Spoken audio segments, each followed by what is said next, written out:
l'e-gouvernance peut aider les États africains à relever leurs défis économiques et sociaux. Voilà ce qu'affirment certains analystes.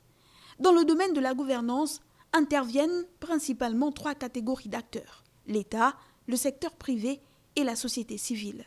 Les parties sont respectivement dotées d'attributions et de rôles spécifiques déterminés par la loi ou par la pratique qui sont en constante interaction. Elles entretiennent également des relations en fonction des questions à traiter ou à régler dans le cadre des affaires locales, régionales ou nationales. Mais l'e-gouvernance, qu'est-ce que c'est? En gros, il s'agit de l'utilisation des technologies de l'information et de la communication par les agences gouvernementales. Comme le disait un proverbe ottoman, sans État, pas d'impôt, sans impôt, pas d'administration, sans administration, pas de citoyens, sans citoyens, pas d'État, fin de citation.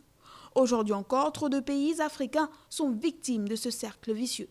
Pourtant, l'e-gouvernance peut les aider à relever ce double défi comme en témoignent nombre d'expériences réussies en Afrique même. Sur ce plan, le Gabon ne semble pas à la traîne. Depuis une décennie, notre État s'est profondément réformé et modernisé. Des innovations importantes ont été menées, à l'instar de la digitalisation de nos services d'impôts, de douane, de création d'entreprises ou encore d'immigration. Ces réformes audacieuses ont porté leurs fruits. Le Gabon est aujourd'hui l'un des pays d'Afrique où l'administration numérique est la plus développée.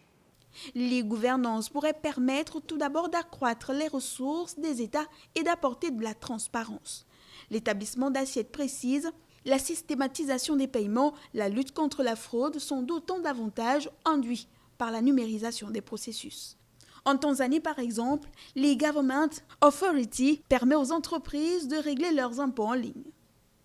De nombreux pays tels que le Bénin ou la République démocratique du Congo ont mis en place des guichets uniques portuaires numériques en concession afin de mieux contrôler les flux internationaux, d'apporter de la transparence et de maîtriser les coûts.